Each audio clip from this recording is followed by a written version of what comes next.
Welcome sir. ఇప్పుడు మనతో పాటు ఉన్నారు 13వ ward councillor, CPM Nalgonda floor leader MD Saleem గారు. సార్, మీ కుటుంబ నేపథ్యం ఏంటి? మీకు రాజకీయాల్లోకి ఎందుకు రావాలనిపించింది? అమ్మ, మాది అత్యంత పేద వ్యవసాయ కార్మిక కుటుంబం. మా సొంత ఊరు తిప్పర్తి మండల్ హెడ్ క్వార్టర్. మా అమ్మ వ్యవసాయ కూలీగా ఉండేది, మా నాన్న కూడా వ్యవసాయ కూలీగా ఉన్నాడు. నేను చదువుకునేటటువంటి సందర్భంలోనే ఎస్ఎఫ్ఐ విద్యార్థి సంఘంలో 6వ తరగతిలో నేను సభ్యత్వం తీసుకొని ఆ తర్వాత కంటిన్యూగా ఎస్ఎఫ్ఐ యాక్టివిటీస్లో విద్యార్థి సంఘంకి సంబంధించినటువంటి విద్యార్థుల సమస్యలకు సంబంధించినటువంటి దాని మీద స్ట్రగుల్స్ చేయడం అనేది ప్రారంభించాను. నేను 10వ తరగతికి వచ్చేసరికి నేను విద్యార్థి సంఘంలో ఒక క్రియాశీలకమైనటువంటి మండల స్థాయి నాయకుడిగా రాణించాను. ఆ తర్వాత ఇంటర్మీడియట్కి వచ్చిన తర్వాత నా రాజకీయ భవిష్యత్తు అనేది బాగా మారిపోయింది. ఇక్కడ ఉండేటటువంటి మతోన్మాద శక్తులు నా మీద దాడి చేసిన తర్వాత నేను మొత్తం కూడా రాజకీయాలనే పనిగా పెట్టుకోవాలని చెప్పి అనుకోవడం అనేది జరిగింది. తత్కారణంగా నా చదువుకుంటూనే విద్యార్థి సంఘంలో కీలకమైనటువంటి పాత్ర పోషించాను. విద్యార్థి సంఘం తర్వాత నేను సిపిఎం పార్టీ, పేదల పక్షాన ఉండేటటువంటి పార్టీ, పేదల కోసం పనిచేసేటటువంటి పార్టీ, కష్టజీవుల పక్షాన్ని నిలబడేటటువంటి పార్టీ కనుక సిపిఎం రాజకీయాల్లో వచ్చాను. సార్, మీరు పేద ప్రజల కోసం పోరాడుతున్నారు, కానీ మీ యొక్క వార్డులో పేద ప్రజలకి ఎటువంటి అభివృద్ధి చేస్తున్నారు? నేను సిపిఎం పార్టీ రాజకీయాల్లో ఉన్న తర్వాత ముందుగా విద్యార్థి సంఘం తర్వాత కార్మిక వర్గ నాయకుడిగా ఉన్నాను. దాదాపు 10 సంవత్సరాల పాటు కార్మిక సంఘంలో ముఖ్యమైనటువంటి పాత్ర పోషించాను. ఆ తర్వాత పెద్దబండకు సంబంధించినటువంటి నేను నివాసం ఉండేటటువంటి ప్రాంతంలో ప్రజలందరూ కూడా కోరుకొని ఈసారి 2014 ఎన్నికల్లో మీరు పోటీ చేస్తే బాగుంటుంది అని చెప్పి కోరారు. దాని ప్రకారమే నేను ప్రజల ఆకాంక్ష మేరకు పోటీ చేయడం అనేటటువంటి జరిగింది. ఈ గడిచిన 4.5 సంవత్సరాల కాలంలో వార్డులో ఉండేటటువంటి ప్రజా సమస్యల్ని, చాలా ఎక్కువ సమస్యల్ని పరిష్కారం చేసేటటువంటి ప్రయత్నం చేశాను. వ్యక్తిగత సమస్యలతో పాటు సామూహిక సమస్యలు కూడా పరిష్కారం చేసేటటువంటి కృషి పెద్ద ఎత్తున జరిగింది. సార్, మీరు సిపిఎం పార్టీ కౌన్సిలర్ కాబట్టి ప్రభుత్వం నుండి టీఆర్ఎస్ కానీ కాంగ్రెస్ కానీ వారి నుండి ఏమైనా ఆటంకాలు జరుగుతున్నాయా మీరు చేసే పనులలో? జనరల్గానే సిపిఎం పార్టీ గెలిస్తే ప్రజల అభివృద్ధి ఉండదు అనేటటువంటి ఒక నానుడి ఉన్నటువంటి మాట వాస్తవం. కానీ ఇక్కడ మా వార్డులో జరిగినటువంటి పరిస్థితి ఏంటంటే ప్రజలందరూ కూడా నాకు అండగా ఉన్నారు. ప్రతి పోరాటంలో ప్రజలు నాతో పాటు నిల్చున్నారు. వార్డుకు సంబంధించినటువంటి ప్రతి ఇష్యూ డెవలప్మెంట్కి సంబంధించినటువంటి దాంట్లో ప్రజల భాగస్వామ్యం లేకుండా ఏ ఒక్క కార్యక్రమం కూడా నేను చేపట్టినటువంటి పరిస్థితి లేదు. అయితే పైన ఉండేటటువంటి అధికార పార్టీకి సంబంధించినటువంటి కాంగ్రెస్ కావచ్చు, టీఆర్ఎస్ కావచ్చు, లేదా ఏ ఇతర పార్టీ అయినా కావచ్చు, వీళ్ళకు సంబంధించినటువంటి సహకారం పూర్తి స్థాయిలో లభించినటువంటి మాట వాస్తవం. 20 సంవత్సరాలు అధికారంలో ఉండేటటువంటి ఎమ్మెల్యే కోమటిరెడ్డి వెంకటరెడ్డి గారు పెద్దబండకు సంబంధించినటువంటి ముఖ్యంగా 13వ వార్డుకు సంబంధించినటువంటి అభివృద్ధికి సంబంధించి ఒక్క నయా పైసా కూడా కేటాయించిన మాట వాస్తవం. తర్వాత టీఆర్ఎస్లో ఉన్నటువంటి సుఖేందర్ రెడ్డి ఎంపీ ఉన్నాడు, ఇప్పుడు ఎమ్మెల్యేగా ఉన్నటువంటి వాళ్ళు ఉన్నారు.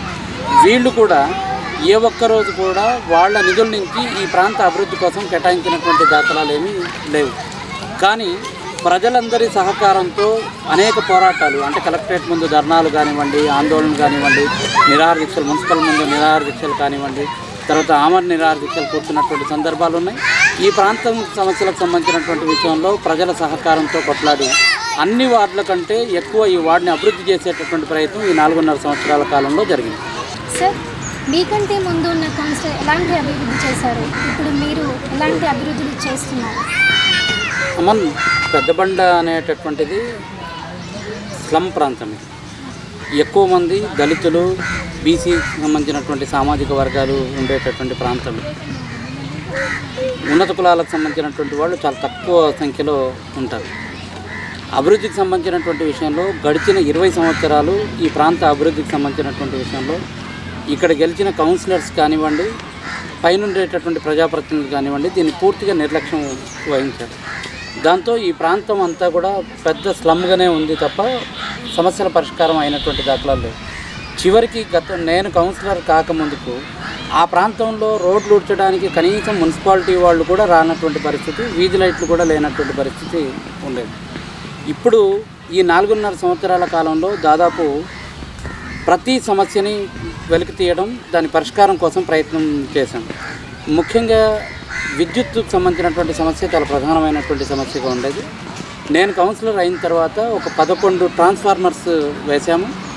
దాదాపు 480 పైచిల్లర పోల్స్ ఈ ప్రాంతంలో వేయడం అనేది జరిగింది.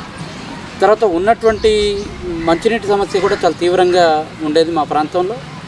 నీళ్లకు లేక బావుల దగ్గరికి, వ్యవసాయ బావుల దగ్గరికి వెళ్ళి నీళ్లు తెచ్చుకునేటటువంటి పరిస్థితి ఉండేది. నాకంటే ముందు కౌన్సిలర్గా ఉన్నటువంటి జక్కల పుష్ప గారు వారు అమరులయ్యారు. వారు మా పార్టీలోనే గెలిచారు.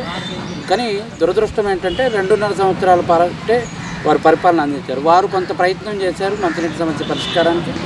నేను వచ్చిన తర్వాత పూర్తి స్థాయిలో మంచినీటి సమస్య పరిష్కారం కోసం ప్రయత్నం చేశాం. దాదాపు ఒక 7 పవర్ బోర్ల ద్వారా నీళ్లు అందిస్తూ ఉన్నాం. మంచినీళ్ళు కూడా రోజు తప్పి రోజు వచ్చేటటువంటి ప్రయత్నం జరుగుతోంది. ఇప్పుడు మొత్తం మంచినీటి సమస్య పరిష్కారం కోసం అమృత్ పథకం కింద దాదాపు 18,000 KL లీటర్లు నల్గొండ పట్టణంలోనే పెద్ద ట్యాంక్ని మన వార్డులో ఐటీఐలో నిర్మాణం చేసుకోవడం అనేది జరుగుతుంది.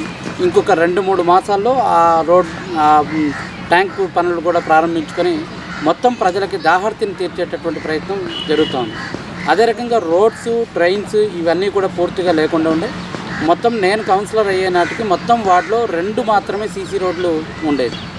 ఇప్పటికి వచ్చేసరికి దాదాపు ఎస్సీ కాలనీ అంతా కూడా సీసీ రోడ్లు, ట్రైన్స్ నిర్మాణం చేయడం అనేది జరిగింది. తర్వాత బీసీ కాలనీకి సందర్భంగా వచ్చేసేసి ఒక 7-8 గల్లీల్లో సీసీ రోడ్లు, ట్రైన్స్ నిర్మాణం చేశాం. అదే రకంగా కాలనీస్లో అలకాపురి కానివ్వండి, తర్వాత ద్వారకా కానివ్వండి, ఓంసాయి కాలనీ కానివ్వండి, మదీనా కాలనీ కానివ్వండి, ఈ కాలనీలలో మొత్తం చెట్లు నిండిపోయి ఉండేది. ఈ చెట్లన్నీ కూడా తొలగించేసేసి ప్రజల జీవనానికి అనుగుణంగా ఆ ప్రాంతాలని మలిచేటటువంటి ప్రయత్నం చేశాం. ఆహ్లాదకరమైనటువంటి వాతావరణం ఉండేటటువంటి ప్రయత్నం చేశాం. ఎప్పటి చెత్త అప్పుడు ఎత్తుకుపోయేటటువంటి ప్రయత్నం జరుగుతూ ఉంది. ఈ రకంగా వార్డు అనేటటువంటిది గతంతో పోల్చినప్పుడు 1000 రెట్లు ఎక్కువ అభివృద్ధి అయింది. ఇంకా కావాల్సినటువంటి అవసరం ఉంది. ఇంకా పెద్ద ఎత్తున నిధులు అవసరం ఉంది. దాదాపు ఈ వార్డు అంతా కూడా డెవలప్ కావాలంటే ఇంకొక 80 గల్లీల దాకా సీసీ రోడ్లు, ట్రైన్స్ ఇవన్నీ కూడా అవసరం ఉంది. ముఖ్యమైనటువంటి కాలనీస్లో రోడ్స్ సౌకర్యం లేక ఇబ్బందులు పడుతున్నటువంటి పరిస్థితులు, దానికోసం ప్రయత్నం చేస్తూ ఉన్నాం. ప్రజల సహకారం కూడా అందుతూ ఉంది. ముఖ్యమైనటువంటి రోడ్డు పెద్దబండ సెంటర్ నుంచి కలెక్టరేట్ వరకు వచ్చేటటువంటి రోడ్డు, పెద్ద రోడ్డు ఇది. నల్గొండ టౌన్కు తలమానికంగా ఉండేటటువంటి రోడ్డు ఇది. ఈ రోడ్డుకు సంబంధించినటువంటి విషయంలో పూర్తి నిర్లక్ష్యం గత పాలకులు చేశారు. ముఖ్యంగా ఎంపీ, ఎమ్మెల్యేలు కూడా చేశారు.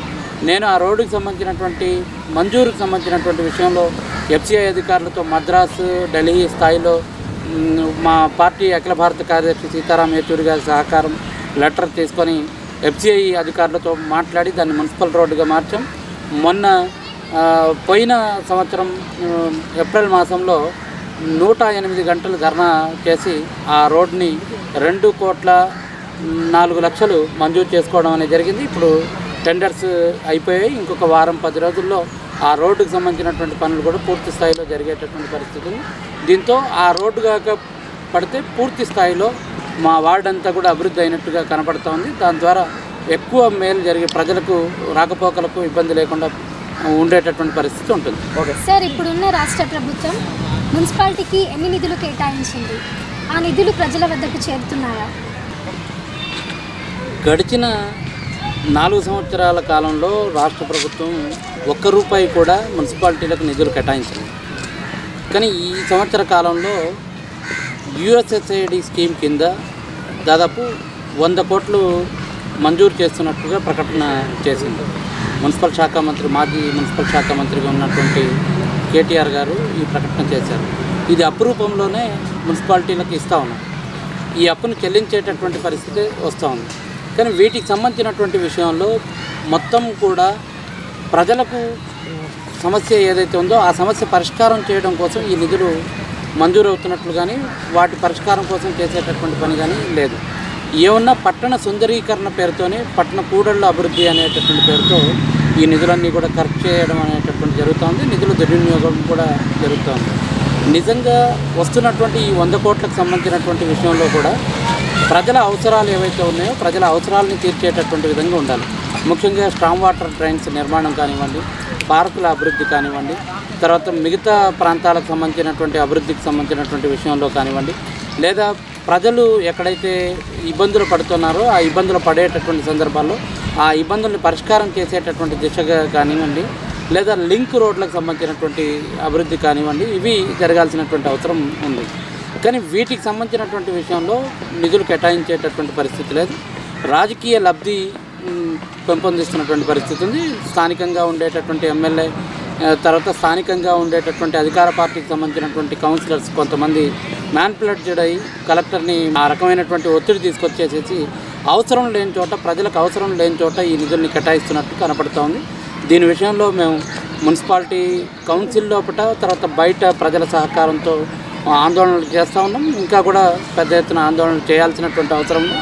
ప్రజలకు సంబంధించినటువంటి ఈ నిధులు ప్రజల అవసరాల కోసమే ఖర్చు చేసేటటువంటి విధంగా మా ప్రయత్నం కొనసాగుతుంది. పట్టణ శివారు ప్రాంతాలపై ప్రభుత్వం నిర్లక్ష్యం చేస్తుంది. దీనిపై మీ స్పందన ఏంటి? 2014 ఎన్నికల కంటే ముందు నల్గొండ పట్టణం 36 వార్డులతో ఉండేది. కానీ 2014 ఎన్నికల తర్వాత ఈ పట్టణాన్ని 40 వార్డులుగా మలిచారు. ముఖ్యంగా అప్పటికే శివారు ప్రాంతాలుగా ఉండేటటువంటి ప్రాంతాలన్నీ కూడా నిర్లక్ష్యానికి గురై యూజీడీ అండర్ గ్రౌండ్ డ్రైనేజీకి సంబంధించినటువంటి వర్క్ ఈ ప్రాంతాల్లో జరగలేదు. తర్వాత ఈ 4.5 సంవత్సరాల కాలంలో 7 గ్రామ పంచాయతీలు మున్సిపాలిటీలో మెర్జ్ అయ్యాయి. గంధవారిగూడెం కానివ్వండి, మామిళ్ళగూడెం కానివ్వండి, శేషమ్మగూడెం, కేశరాజపల్లి, ఆర్జాలబాయి, తర్వాత మర్రిగూడెం, చర్లపల్లి, ఈ గ్రామ పంచాయతీలన్నీ కూడా మున్సిపాలిటీలో మెర్జ్ అయినాయి. మెర్జ్ అయినటువంటి ఈ గ్రామాలకు సంబంధించినటువంటి విషయంలో కానీ శివారు ప్రాంతాలుగా ఉండేటటువంటి పెద్దబండ, ముత్యాలమ్మ కాలనీ, తర్వాత హౌసింగ్ బోర్డు, ఇటు వచ్చేసేసి పద్మనగర్, పానగల్లు, ఈ ప్రాంతాలన్నీ కూడా శివరామ్ నగర్, ఈ ప్రాంతాలన్నీ కూడా పూర్తి నిర్లక్ష్యానికి గురైనట్టు వాస్తవం. ఇది కళ్ళకు కట్టినట్టుగా కనపడతాం. గతంలో 164 కోట్లతో ఉన్నటువంటి అండర్ గ్రౌండ్ డ్రైనేజీకి సంబంధించినటువంటి విషయంలో కూడా పూర్తి నిర్లక్ష్యం జరిగింది. ఈ ప్రాంతంలో ఏ ఒక్క దగ్గర కూడా అండర్ గ్రౌండ్ డ్రైనేజీ పనులు జరగలేదు. దాంతోపాటు నిధుల కేటాయింపులో కూడా ఈ శివారు ప్రాంతాల అభివృద్ధి కోసం ప్రత్యేకమైనటువంటి నిధులు కేటాయించాల్సినటువంటి అవసరం ఉండే. ఈ 4 సంవత్సరాల్లో కానివ్వండి, గడిచిన సంవత్సరాల్లో ఉండేటటువంటి పాలక వర్గాలు కానివ్వండి, పూర్తి స్థాయిలో నిర్లక్ష్యం చేసిన మాట వాస్తవం. దానికి సంబంధించినటువంటి విషయంలో ప్రజలు ఆ ప్రాంతంలో అనేక అవస్థలు పడుతూ ఉన్నారు. మంచినీటి సమస్య నేటికి ఈ మెర్జ్ అయినటువంటి 7 గ్రామ పంచాయతీల్లో మంచినీటి సమస్య తీవ్రంగా ఉంది. అదే రకంగా డ్రైనేజీ సమస్య తీవ్రంగా ఉంది. ఉన్నటువంటి శివారు ప్రాంతాల్లో మురికి నీళ్ళంతా కూడా వచ్చి నిలబడతా ఉన్నాయి. వాటిని ఎవరు క్లీన్ చేసేటటువంటి పరిస్థితి లేదు. పట్టణం పెరిగింది. పెరిగినటువంటి పట్టణానికి అనుగుణంగా శానిటేషన్ కార్మికుల సంఖ్య పెరగలేదు. దాంతోపాటు ఉన్నటువంటి కార్మికుల సంఖ్య రోజు రోజుకు తగ్గింది. గతంలో ఉన్నటువంటి రెగ్యులర్ ఉద్యోగులు దాదాపు 134 మంది రెగ్యులర్ ఉద్యోగులు రిటైర్మెంట్ అయ్యారు. వారి స్థానంలో కొత్త వాళ్ళు రాలేదు. దీంతో కార్మికుల మీద పనిభారం పెరిగేటటువంటి పరిస్థితి వచ్చింది. దీని ద్వారా శివారు ప్రాంతాలకు సంబంధించినటువంటి ఊడ్చడం కానివ్వండి, మోరీలు తీయడం కానివ్వండి, ఇట్లాంటి దాంట్లో పూర్తి నిర్లక్ష్యం వహిస్తున్నటువంటి పరిస్థితి కనపడుతూ ఉంది. విద్యుత్తు వీటికి సంబంధించినటువంటి విషయంలో కూడా పూర్తి స్థాయిలో నిర్లక్ష్యం ఉన్నది. శివారు ప్రాంతాలన్నీ కూడా ఐక్యమై ఉద్యమిస్తే తప్ప ఈ ప్రాంతాల అభివృద్ధి అనేటటువంటిది రాదు. ఇప్పటికైనా ప్రభుత్వం శివారు ప్రాంతాలకు సంబంధించినటువంటి విషయంలో, విలీన పంచాయతీలకు సంబంధించినటువంటి విషయంలో ఈ ఏదైతే యుఎస్ఐడి స్కీమ్ కింద వస్తున్నటువంటి 150 కోట్లని దాదాపు 100 కోట్ల వరకు ఈ ప్రాంతాలకు కేటాయించడం వల్లనే ఈ ప్రాంతాలు అభివృద్ధి అయ్యేటటువంటి అవకాశం ఉంటుంది. ఆ రకమైనటువంటి ప్రయత్నం కోసం సిపిఎం పార్టీ ఫ్లోర్ లీడర్గా నేను మున్సిపల్ కౌన్సిల్లో, మున్సిపల్ బయట ఈ ఆందోళన చేస్తూ ఉన్నాను. భవిష్యత్తులో కూడా ఈ ఆందోళనని కొనసాగించేటటువంటి ప్రయత్నం నా వైపు నుంచి జరుగుతుంది. సార్, మీరు ప్రజల సమస్యలను ఏ విధంగా పరిష్కరిస్తున్నారు? ప్రజా సమస్యలకు సంబంధించినటువంటి విషయంలో పూర్తి స్థాయి అవగాహన నాకుంది. మా వార్డుకు సంబంధించినటువంటి విషయంలో మొత్తం ఉన్నటువంటి కాలనీస్, దాంట్లో ఉండేటటువంటి కుటుంబాలు, ఇవన్నీ కూడా నా అవగాహనలో ఉంది. దాదాపు 11-12 కాలనీస్ మా వార్డులో ఉంటాయి. తర్వాత కుటుంబాలకు వచ్చేసరికి 1650 కుటుంబాలు మా కాలనీలో, మా వార్డులో ఉంటాయి. ముఖ్యంగా ఎస్సీలు, ఎస్టీలు, బీసీలు, మైనారిటీలు, తర్వాత వెనకబడిన ఓసీ సామాజిక వర్గాలకు సంబంధించినటువంటి ప్రజలే ఎక్కువ మంది నివాసం ఉంటున్నారు. సమస్యలకు సంబంధించినటువంటి విషయంలో సమస్యలు కోకొల్లలుగా వస్తాం. ప్రతి వ్యక్తి సమస్యని పరిష్కారం చేసేటటువంటి ప్రయత్నం చేస్తూ ఉన్నాం. దీనికి సంబంధించినటువంటి విషయంలో నా వార్డులో నేను గెలిచిన తర్వాత వార్డ్ డెవలప్మెంట్ కమిటీ అనేది ఒక కమిటీ ఫామ్ చేసుకున్నాం. అన్ని కాలనీలకు సంబంధించినటువంటి బాధ్యుల్ని ఆ కమిటీలో పెట్టాం. ప్రతి నెలకొకసారి 2 నెలలకొకసారి ఈ కాలనీ కమిటీ సమావేశం, వార్డ్ డెవలప్మెంట్ కమిటీకి సంబంధించినటువంటి సమావేశం జరుపుకొని వాళ్ళు గుర్తించినటువంటి సమస్యల మీద అధికారులకు విన్నవించేటటువంటి ప్రయత్నం చేయడం, విన్నవించినా కూడా వినకపోతే ఆ సమస్యకు సంబంధించినటువంటి విషయంలో పోరాట రూపం తీసుకునేటటువంటి ప్రయత్నం చేస్తాం. ఉదాహరణకు FCI రోడ్డుకు సంబంధించినటువంటి విషయంలో వార్డ్ డెవలప్మెంట్ కమిటీ ఆధ్వర్యంలో దాదాపు 108 గంటల ధర్నా ఏకదీక్షగా చేయడం అనేది జరిగింది. అక్కడే వండుకోవడం, అక్కడే తినడం, అక్కడే పడుకోవడం ఈ ప్రయత్నం అంతా కూడా చేసాం. తద్వారా అధికారులు కూడా దిగొచ్చి ఆ రోడ్డుకు నిధులు మంజూరు చేయడం అనేది కూడా జరిగింది. దాదాపు 2,04,00,000 రూపాయల నిధులు మంజూరు చేయడం అనేటటువంటిది జరిగింది. వ్యక్తిగత సమస్యలు, సామూహిక సమస్యల్ని జోడించి స్ట్రగుల్స్ నడుపుతాను. ఉదాహరణకు మా వార్డులో పెన్షన్దారుల విషయానికి వచ్చేసేస్తే దాదాపు 850 మంది పెన్షన్దారులు ఉన్నారు. అది వృద్ధాప్య కానీ, వితంతు కానీ, వికలాంగులకు సంబంధించినటువంటి వాళ్ళు కానివ్వండి, ఒంటరి మహిళలు కానివ్వండి, వీళ్ళందరూ కూడా ఎవరెవరికి ఏ పెన్షన్ అర్హురాలో ఆ పెన్షన్ని తెప్పించేటటువంటి పని చేస్తాను.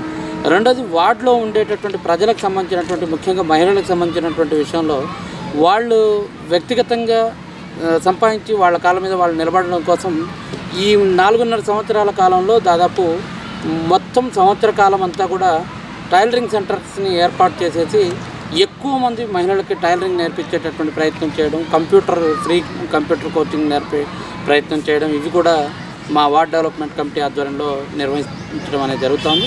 స్కూలుకు సంబంధించినటువంటి విషయంలో కూడా ఒక డైట్ స్కూలు, 2 ప్రైమరీ స్కూళ్ళు, ఒక ఎయిడెడ్ స్కూల్ ఉంది.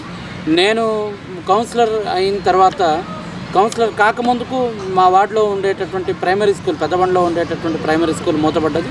ఆ మూతపడినటువంటి పాఠశాలని మళ్ళీ తెరిపించి ప్రజల సహకారం కోరి, NRIల సహకారం కోరి అవసరమైనటువంటి మేరకి బెంచీలు, తర్వాత పుస్తకాలు, తర్వాత అందులో అవసరమైనటువంటి ఇతర సౌకర్యాలన్నీ కూడా కల్పించేసి జిల్లా కలెక్టర్ గారితో ఒత్తిడి చేసి 2 ఉపాధ్యాయులను నియమించి ఆ స్కూల్ మళ్ళీ రీఓపెనింగ్ చేయడం అనేది జరిగింది. ఇప్పుడు దాదాపు 20-25 మంది పిల్లలు ఉంటున్నారు. వేరే ప్రాంతంలో మూతపడినటువంటి ఎయిడెడ్ పాఠశాలని తీసుకొచ్చి మా ప్రాంతంలో పెట్టి అందులో ఒక 50 మంది పిల్లల్ని ఉంచి నడిపించడం అనేటటువంటిది జరుగుతుంది.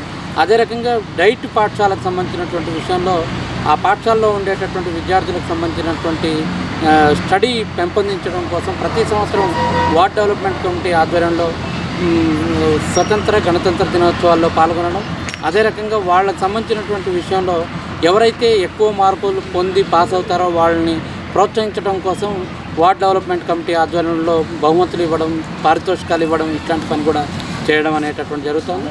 అదే రకంగా నేషనల్స్, ఇంటర్నేషనల్స్ గేమ్స్ ఆడేటటువంటి పిల్లలకు రవాణా ఛార్జీలు కూడా వార్డ్ డెవలప్మెంట్ కమిటీ ఆధ్వర్యంలో ఇవ్వడం అనేటటువంటి జరుగుతుంది. ప్రతి సంక్రాంతికి ముగ్గుల పోటీలు పెట్టడం అనేది జరుగుతుంది. బతుకమ్మ ఇట్లాంటి సందర్భాలు వచ్చినప్పుడు మొత్తం ప్రజల్లో ఉండేటటువంటి ప్రయత్నం చేస్తాను. అదే రకంగా రోజు దినచర్యగా రోజు ఉదయం 6 గంటల నుంచి 8 గంటల వరకు నా కాలినడక మొత్తం వార్డులో కాలినడక ద్వారా నడవడం అనేటటువంటి జరుగుతుంది. ప్రతి ప్రజల్ని, ప్రతి కుటుంబాన్ని పేరు పెట్టి పిలిచి ప్రతి కుటుంబంతో కలిసేటటువంటి అలవాటు నాకు గతం నుంచి ఉన్నటువంటి అలవాటు. ఆ రకంగా ప్రతి కుటుంబంతో అటాచ్మెంట్ నాకు ఉన్నది. వాళ్ళు వచ్చేటటువంటి ప్రతి సమస్యను కూడా వాళ్ళ వ్యక్తిగత సమస్యలు కానివ్వండి, సామూహిక సమస్యలు కానివ్వండి నాతో చర్చించేటటువంటి చనువు ప్రజలకు ఉన్నది. ఆ ప్రకారం నాతో ప్రజలు చర్చిస్తూ ఉన్నారు, మాట్లాడుతూ ఉన్నారు. నేను చేసేటటువంటి పోరాటాలకు ప్రజలు కలిసి వస్తూ ఉన్నారు. తద్వారా వాళ్ళ సమస్యల్ని పరిష్కారం చేయడం అనేటటువంటిది జరుగుతుంది. ఉదాహరణకు వ్యక్తిగత మరుగుదొడ్లకు సంబంధించినటువంటి విషయంలో నల్గొండ టౌన్లోనే హయ్యెస్ట్ వ్యక్తిగత మరుగుదొడ్లు మా వార్డులో కట్టించాం. 680 వ్యక్తిగత మరుగుదొడ్లు నిర్మాణం చేసి ప్రతి ఇంట్లో అవేర్నెస్ కల్పించేటటువంటి ప్రయత్నం చేస్తాము. ఇప్పుడు కొన్ని కాలనీలలో ఇంకా కొంత ప్రయత్నం చేస్తాను. చెత్త బయట వేయకుండా ఉండడం కోసం, ఈ పారిశుద్ధ్యం క్లీన్గా ఉండడం కోసం చేసేటటువంటి ప్రయత్నాలు కూడా కొన్ని చేస్తాము.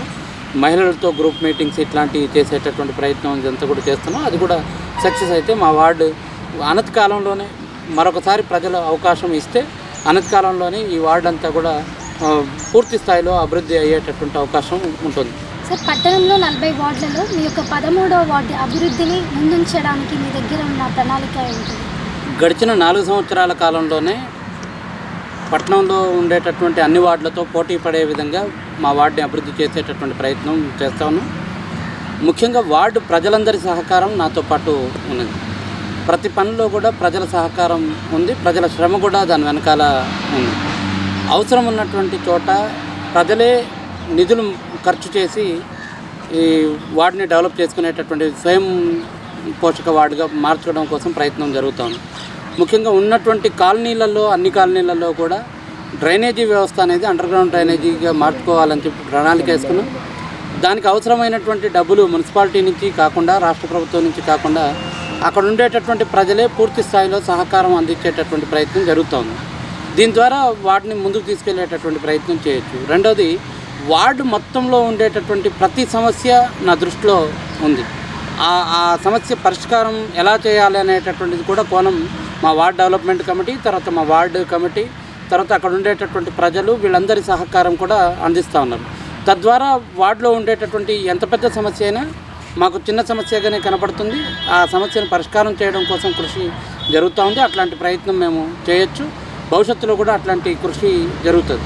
వార్డుని మిగతా వార్డులలో మరొకసారి ప్రజలు అవకాశం ఇస్తే, మళ్ళీ పోటీ చేసేటటువంటి అవకాశం ఆ వార్డులో వస్తే, అన్ని వార్డుల కంటే కూడా ఆదర్శవంతమైనటువంటి వార్డుగా తీర్చిదిద్దేటటువంటి ప్రయత్నం చేస్తాం.